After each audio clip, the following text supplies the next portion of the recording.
Hey, how's it going? Before I get started, please look at my signs.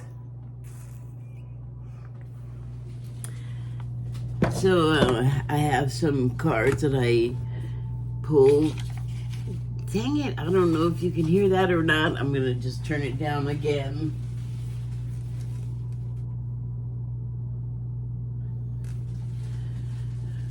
Okay, so I have a subject, and it is well, it's the Saturn return that I started thinking of earlier. Well, and I asked for a subject because I was just blank and, did the meditation routine and that, and then the subject came. So, but I had already pulled the cards. I just didn't know what I was going to talk about. I took some notes. Only 2 pages, very short notes for me. So let me just read them to you real quick. The Saturn return, or monitoring spirits, or just ourselves? Question mark. The nature of our, or my purpose is to serve man and not in a béarnaise sauce. That is, I'm not going to explain the joke because then it's never funny, but it is a reference. The sauce reference is to an episode of The Twilight Zone, the original version. I believe the episode is called To Serve Man. But really, the purpose that I mentioned is not just to serve man, it's to serve spirit, to serve the creation of spirit, to co-create in order to see that through, which is done by everybody, waking up to what their life blueprint has laid out, which they were a part of. We get distracted and it's hard. We'll have things like a Saturn return happen to us, and it'll possibly get us off track, but it's kind of meant to do that. And then you're supposed to get back on track, shake off the shock and move on, basically. And the monitoring spirits, I'm just going to further interrupt myself here to explain.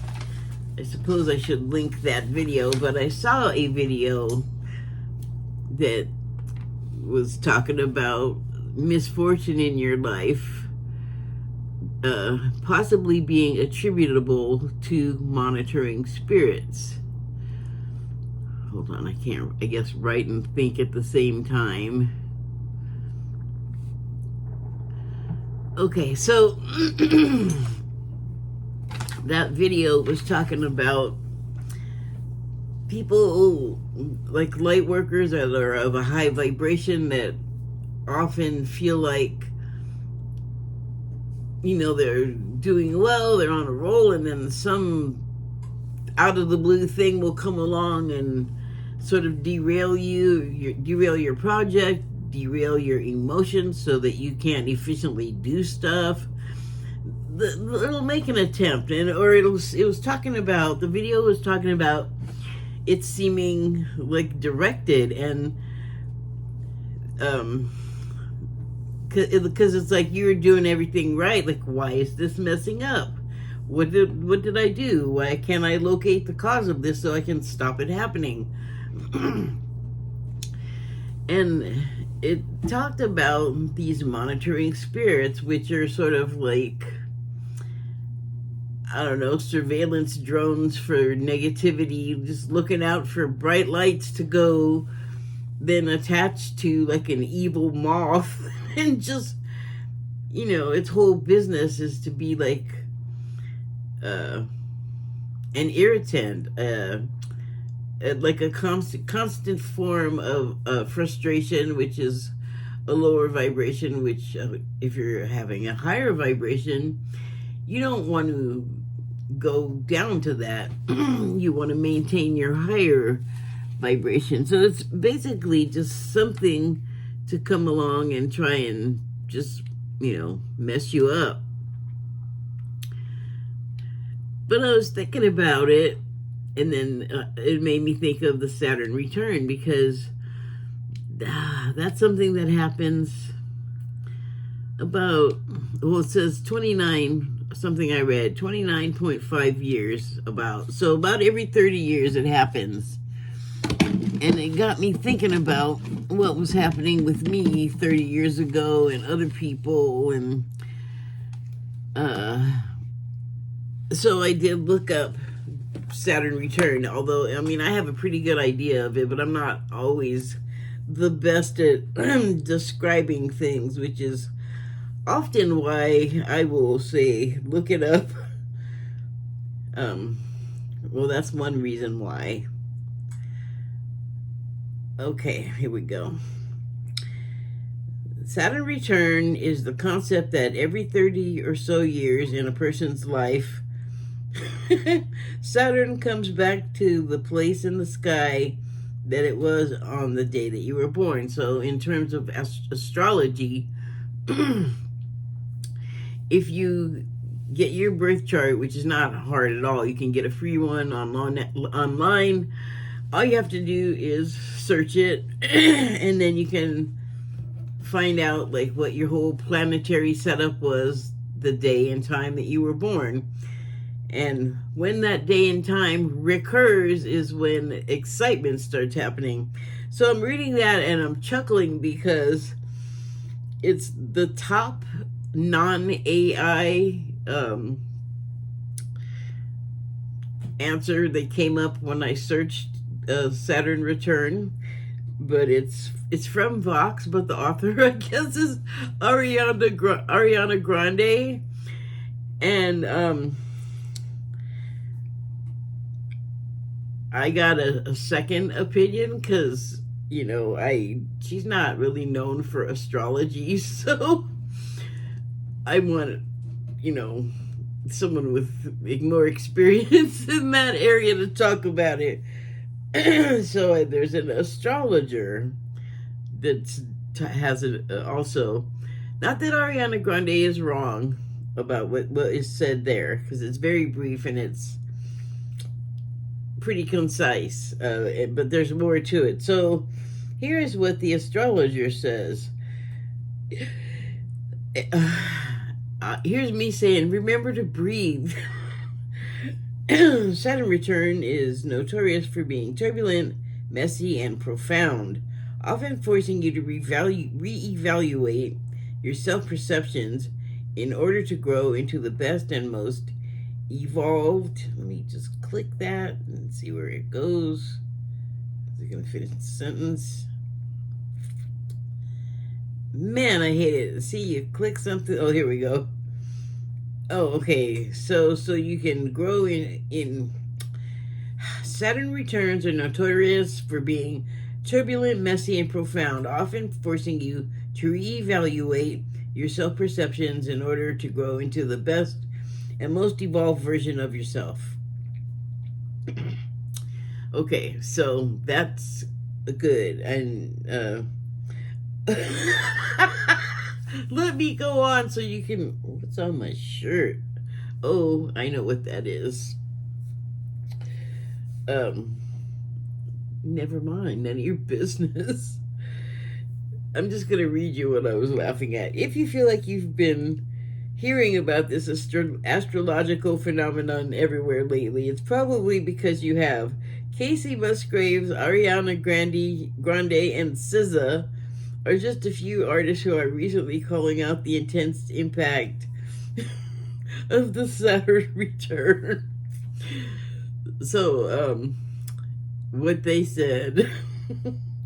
But that's what that is. But I thought it might be that, and because nothing stops, so everything else, not everything else doesn't stop, so one thing can happen. And this is not a one thing. Like, this is sort of a trigger to massive loads of things. Let me just continue, however. I had a Saturn return last summer. The bad check that keeps on giving. I'm saying that while things have stabilized, the situation is still in the recovery phase.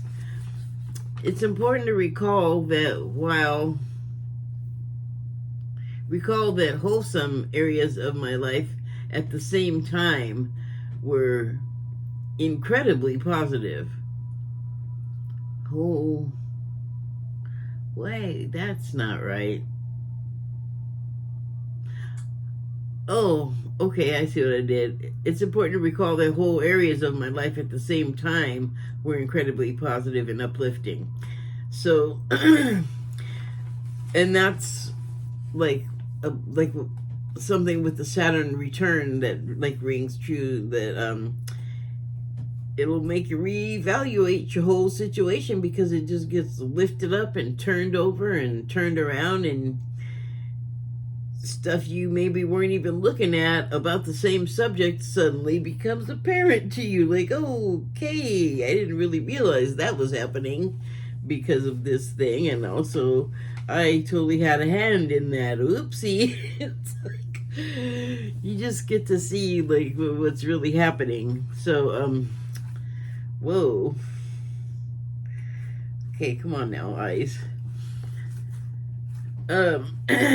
So is Saturn return somehow mixed up with the monitoring spirits? I don't know, because I thought there's a third thing. What about if it's just like part of your life plan blueprint, the one that we, figure out with every person we'll ever meet in our lives before our lives begin, how those interactions are going to happen. Like, everything is planned and plotted out. So, it could be that you're like, okay, well, things are going good here for a while, but we're getting good at the recovery thing. So that means we can hurry up and move on to the next thing. And things start speeding up, and it's all kind of directed, though. Like, it's like that saying, God doesn't give us more than we can handle. Well, if we're the God shards living the human experience so that we can basically relay the experience back to the entire God consciousness, the creator, then we planned it. Like, we have free will to sort of fill in the details, but there's like there's a plan already in place when we get here. So, and it's not to say that all three things can't be true at the same time. It's just an interesting perspective about it. Like, if this stuff is going to happen on some level, then for me it feels like a little bit easier. Not that I don't get upset and like have like initial reactions, like that's part of what slows the recovery. I think it's just having like the being in shock, or just like overdoing the righteous justification of like, God, this happened to me, rant, rave, blah, moderation in everything. Okay, I'll continue eating.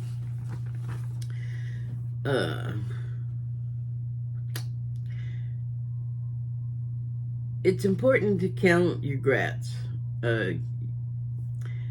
Normally that stands for gratification, but also gratitudes, things that you're grateful for, the grats. Where did it go? Oh, yes. For instance, my home didn't burn down. I had a financial hurdle come along, but didn't lose my income. My animal companion was happy and well, still is. I had several beautiful interactions with deer in gorgeous moments of striking daylight hours, like close to dawn or sunset. I met many nice neighbors, so it's not all bad or earth shaking. I have also been witness to others' travails. Friends got burned out of Paradise, California. That, if we remember that forest fire from years ago, where Trump was still president and he kept trying to call it pleasure, which made it sound and feel gross for me personally. Can't speak for anyone else. But it also is a moment that I can't help but laugh at, because if you look at that recording, which I'm sure you could find if you're interested, but he's standing there, Trump is, with Jerry Brown, who was governor at the time, and I think Gavin Newsom was standing there too. There were a few like dignitaries sort of standing nearby the president, but the closest were like Jerry Brown and I think it was Gavin Newsom. I could be wrong, but Trump kept saying pleasure, and they're like, it's paradise, like all the signs were burned down. So, anyway, that happened.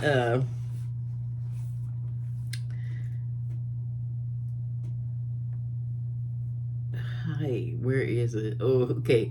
Another later on was the victim or recipient of street violence. But 30 years ago, before this happened last year to this person, there was the AIDS crisis rocking their world. For me, it was moving to the Pacific Northwest, and it had been an interpersonal upheaval that catalyzed the move, and an upswing generally. Unfortunately for Kurt Cobain, Courtney Love, and Nirvana, it not so good, because the day I arrived was the day after Kurt left, or that the world found out he left before anyway. Seattle in general was also going through an opioid crisis as the grunge era wound down. These periods when things go haywire and upend our lives, or we are able to witness a crisis in someone else's, it's all meant to be for us to experience and survive, and to triumphantly do so, in order for others who want to actively uplift to take note of. And that is the service part that I was referring to. There's a lot of ways that you can do it, serve, but one of the, to me, simplest ways that, for instance, the Arcturians talk about a lot is that you don't have to do anything. In fact, today, I felt like they were a little scoldy, and they usually are not, but, I guess this is serious. But they were saying it's not so much that you have to make someone smile, which I was like all defensive about, because I spend a lot of time sharing stuff that cracks me up and makes me smile. And I was like, you talking about me? But then they start talking about, and this is my interpretation. This is not the words they used, but to me it felt like they were saying, and by the way, if you're doing seminars and selling books, don't think that you're all that and you got it made and you're doing all of the things. That's not necessary, more or less. So that was my paraphrasing. what they say more often than not is just if you live your life, like even like the people that are not even aware that this is going on, this enlightenment, this awakening, this kundalini and all this stuff, they don't even know, but they're just, doing right by their people, doing right by the people they encounter, not spending time dwelling on other people and their faults or what they have that you do. Like, they just are not doing a bunch of things that are kind of detrimental to not just your mental health, well, and physical health, but also just like a waste of your time. It's not what you're here to do. You're here to, like, I feel like, live a good, clean life and be a cooperative part of the co-creation that you made. So, I don't know. I think it's like a version of one time, I think I was writing something and it occurred to me, like, it's a big deal to be all, I'm a queen, like, live your life like you're a queen, or respect yourself like you're a queen. There's something to that. But my thing at that time was, we can't all be queens, though. We can't all, like, expect to be treated like royalty. If you think about what that means, that ain't functional for a healthy society. Proportionality is all. So, okay. The video that I'm going to link, it asks, I believe in the title, are you being are you being followed by monitoring spirits? Something like that. And it reminded me of something that Sterling says all the time, because usually there's this whole mythology, like if you are a paranormal investigator, there's this whole mythology behind stuck spirits and curses, and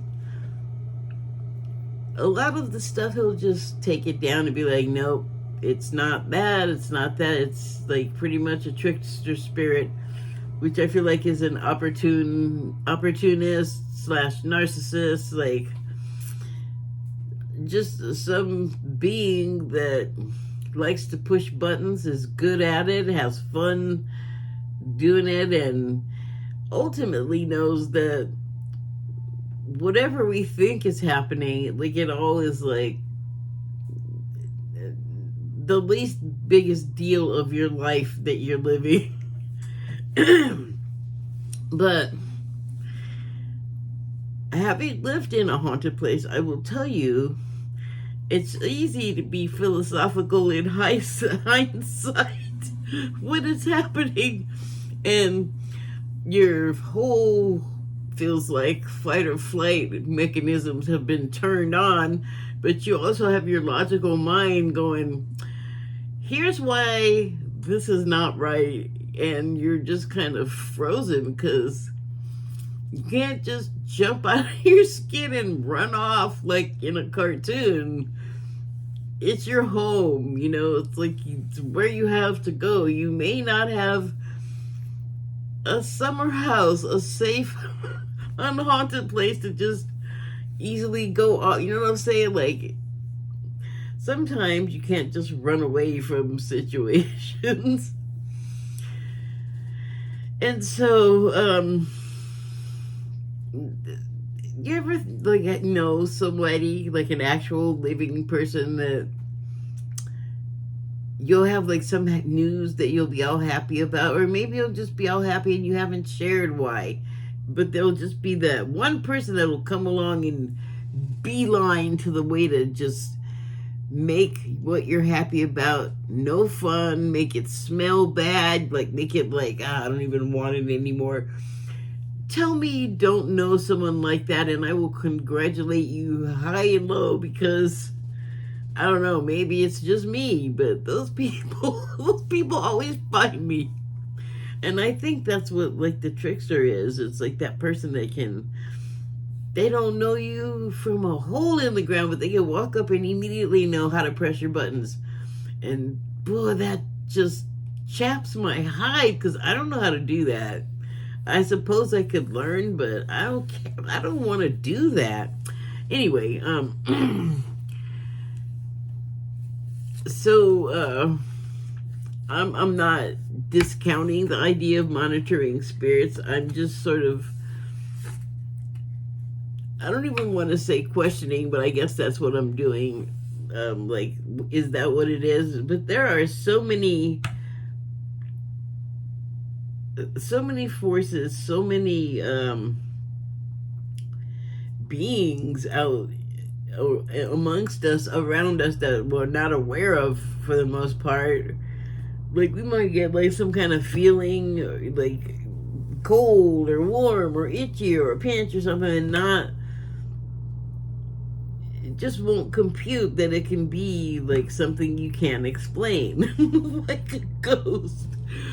But I also think that they are pretty cunning. Like, they know, the video talks about it, like, you figure out a way to get around them and keep rising above, and, you know, looking ahead at what you're doing and not back and not down to lose focus. You know, it's like life. It doesn't need to be like a spooky spirit doing it. It's just even people that you know, that you can see and touch, that are also doing it. Maybe they're inhabited by these spirits. I guess that's a thing.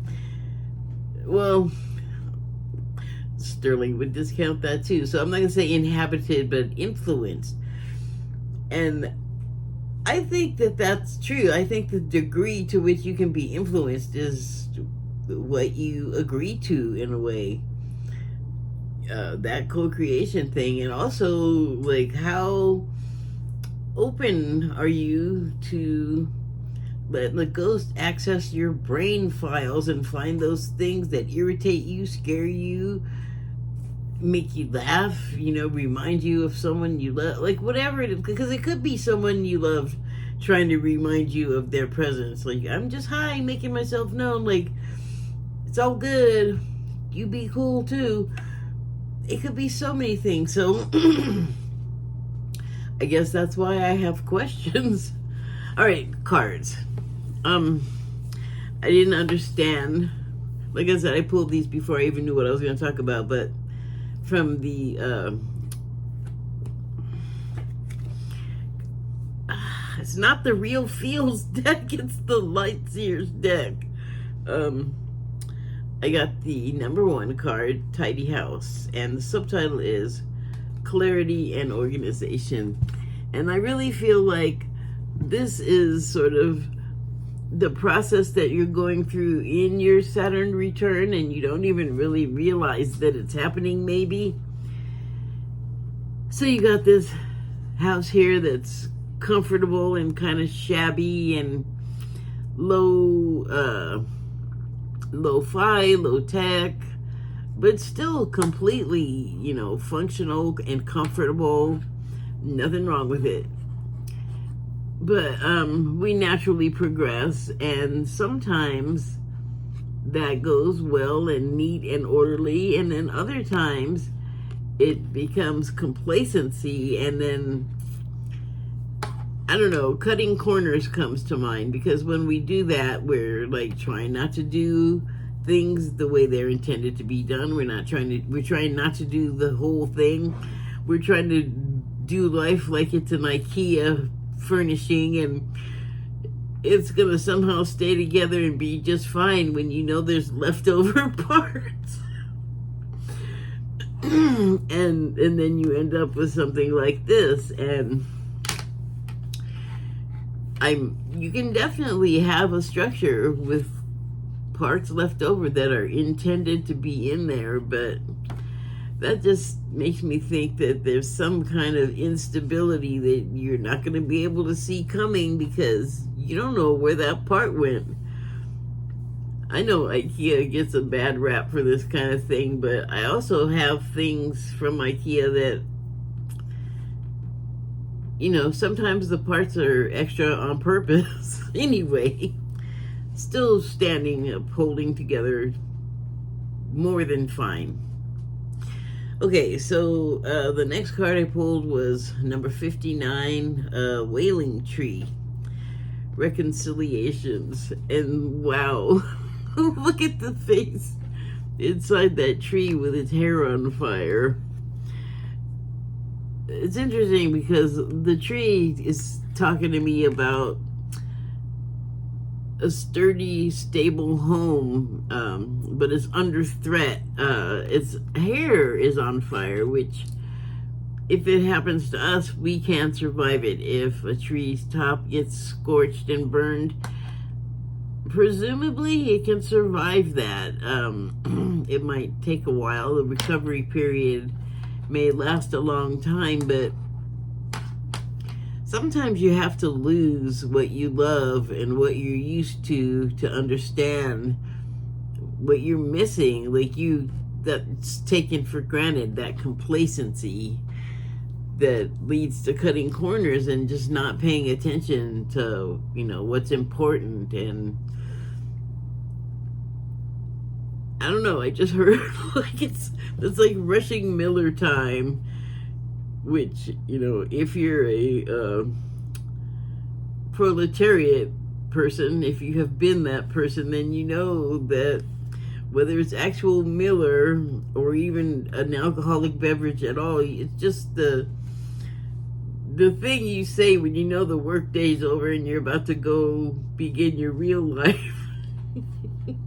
That's how I always felt.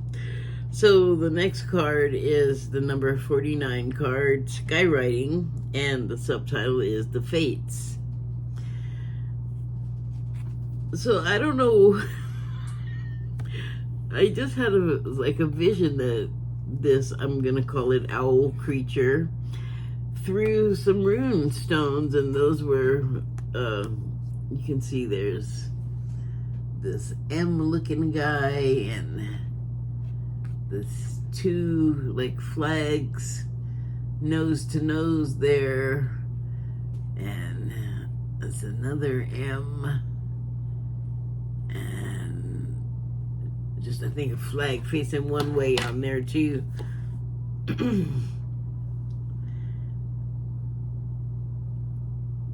So, oh yeah, there's two flags facing nose to nose with no flag poles, and then two with flag poles. So one of those, if I remember right, is hatchets with the handles with the flag poles, and then the other two is like head to head face off, and not necessarily a violent one, if I remember, but just like a discussion that has to happen.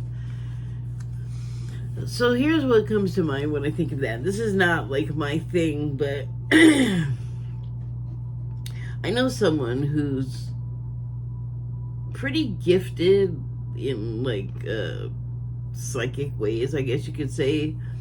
They told me their family home was built by their family on the land that they live on, and it's them, the parent, some siblings, and then the in-laws all have houses where they live, and it's like this compound thing, but everybody's related. And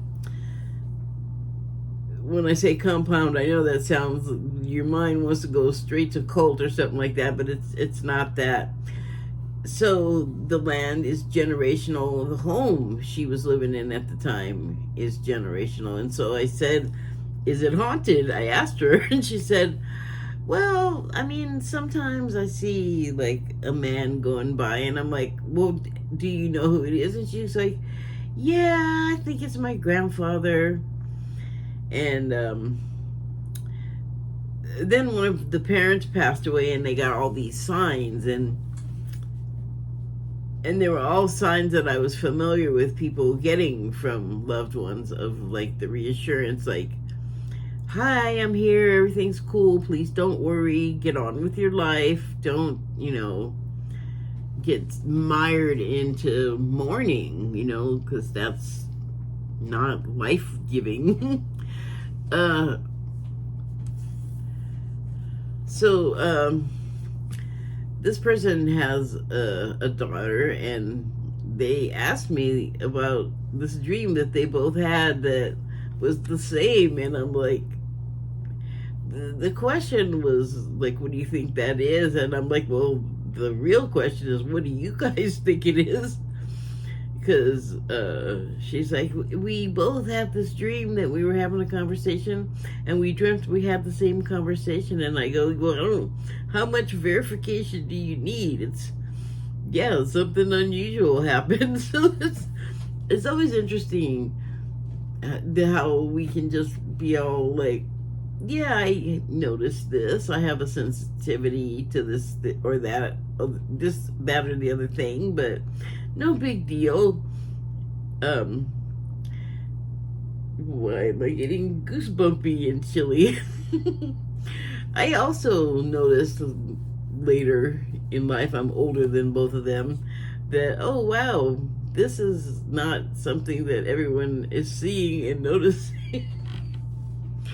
And I was disappointed I didn't notice it sooner. I could have been like, pumping up these muscles. So anyway, the fates, that brings me back to that life plan thing. It's like your fates are all pretty much all prepared and written out for you. All you gotta do is throw your rune stones, get your guidelines, and do the best you can. And whatever you do, you're gonna be living out the fates that you pre-planned, co-created, and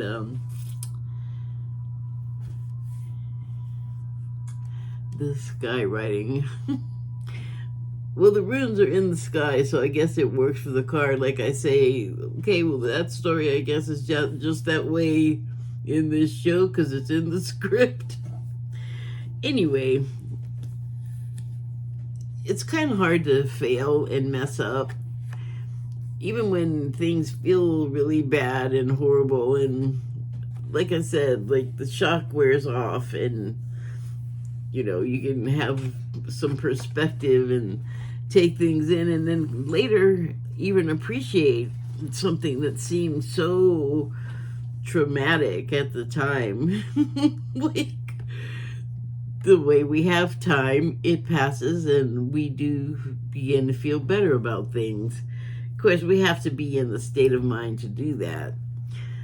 We have to be able to recall and foresee a time where it's not going to be terrible and it's not going to be all messed up, and we can remember something that we can get back to and recreate or co-create an even better scenario than the one that we had, a better narrative than what we were doing. And maybe that's another reason for Saturn return, monitoring spirits, or even ups and downs in our life path, because we know we'll get complacent and lazy even.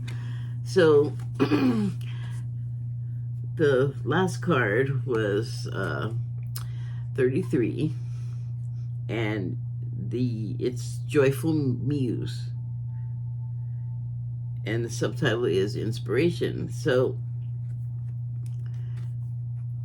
when all of these things happen to us, we take them in and we process them. And I mean, to me, this just speaks of ways to do that. Like you could do music, listen, write some, co-create some with someone else, or you could paint, draw, like art. You could write some. The muse refers to the creative process, to, like I said, before I started doing this, I had no idea what I was going to be talking about, and I did some meditation for inspiration, which comes from the ether or spirit, on that whole co-creation thing. Sterling, my muse, my psychic mediumship mentor, was talking about things like levitation, when people can do stuff like that, yes, you have to be in a certain state of mind, and a lot of times you get there through meditation. But if you can suddenly like lift a car and you're just a skinny little mama, and that's just like, there's no way that that should happen. See, what I thought it was going back to a self that you were in your Akashic record. And I don't know if that could also be the case too, but what Sterling said is that you get help in those moments. Like, you have birth angels and guardian angels and guides and ancestors and all these potential people that can just come running in and help you lift that car. So that gave me some perspective. And that's also true of inspiration. Like, you come with the skills, you have the filter, and you have some abilities that you've either built upon from memories of a past life, or you just are building it. But we all get to these places where we're just like, I don't know what to do. It's called writer's block if it gets really bad, but I call it going blank because it's just like the tide of stuff coming in just stops. And it's not just on a creative level. Like, I'm not just talking about you have to be an artist. I'm talking about you could just be a human being that doesn't think of themselves as any kind of artist, and you still get to that place in life where you're like, blah, meh, you just have nothing, and you just sort of in that holding pattern until something happens again. Hopefully it's inspiration, and you don't have to go through a whole process of Saturn return, etc. So I pulled some angel cards too, and I'm just gonna quick go through those, and I'm gonna show you the first two that I pulled because I think we're talking about change here, and it's interesting. There's a bunch of fives and also ones, which can indicate new beginnings, which also come with change. So here's the first one, 1515, the big break. Here's the paragraph. An opportunity, help, extra cash, or other support is coming your way. So keep going and have fun when performing your tasks. The most tremendous success comes from passion. All efforts will be rewarded big time. So that sounds a little like the work that I was just talking about. I'm going to read the keywords: innovation, focus, creation, progress, forward movement, skills, and goals. I mean, they all kind of play into what I was just talking about. You have those tools and skills available to you to achieve your goals, and for whatever reason, earthly reason we have to pursue them, sometimes it's just a passion, like you just have to do it. Okay, so the next one is 1551, hold your vision. I'm going to read the keywords: manifestation, abundance, money, dreams, vision, and prosperity. Well, I mean, those all are what we call success, not just in the USA, but in the world. A high achiever at a skill is always appreciated and even uplifted by everyone else, because we all get something out of the product of these artists or musicians or athletes. Like, there's something we get from this other person's achievements, inspiration or satisfaction. It could be anything. So I'm going to read the paragraph. Focus on the good and maintain your concentration on the outcomes you desire. That's such an athlete state of mind, and also an artist. Especially the crazy ones. I'm thinking of painters and I hear especially the crazy ones. So I'm just going to go with Dali because he was kind of wackadoodle. And Picasso's kind of more of a threatening, in my opinion, crazy. But, man, you get close to genius and they're always a little bit nutty in my experience. So, okay, focus on the good and maintain your concentration on the outcomes you desire. It's time to put your faith. Also, there's kooky sports people, too. Just thought I'd mention that. Fill in your blanks. It's time to put your faith and time into your ideas and pursue your goals with all your might. You have such a beautiful, courageous, and brave spirit. Well, that's inspiring. Hold your vision in front of you like that carrot that the mule is always going to be forever in pursuit of excellence. 0909 New beginnings. Hi, I think all those 5s and 1s are about a new beginning. Great chance, opportunity, courage, accomplishment, endings, conclusions, big love. I'm just going to read the paragraph. Look out for an opportunity that might be a game changer. You are completing something major. It feels good to level up, huh?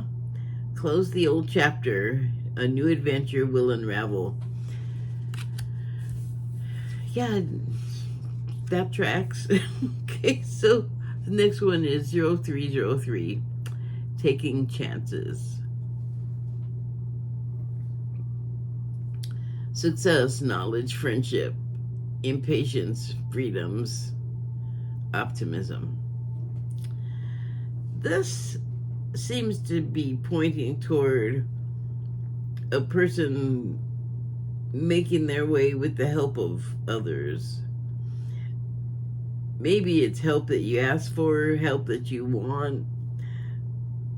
Other times it could be that help that seems like an unexpected mishap, a blessing in disguise that you think one thing about at first and then you end up being all wrong and it turns out to be something all good and happy making. I'm going to read the paragraph. When chances present themselves, seize them and do something out of the ordinary. Whether in your personal or professional life, you will find success by welcoming creative impulses and having faith in your own abilities.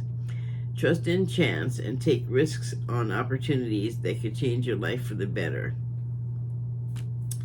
I can't really add to that. That is probably the best advice you could give somebody. A small piece of advice that seems like it's not that much, but whatever we do that we want to do, that we want to succeed at, I think on a level, mostly everyone realizes that you have to put in some effort. You have to hone your skill. You have to, craft the most beneficial atmosphere and mindset you can to achieve your goals, to make your dream a reality. And I think that's it, except to say, I don't think a Saturn return or a monitoring spirit or even mishaps and pitfalls in your life that come up that you in all likelihood meant for that to happen. I don't think that there are things to be feared. I think there are things to be respected and honored, and that we have to accept because they're a necessary part of our evolution. Ooh, how profound. I'm going to stop talking now. Thank you and good night.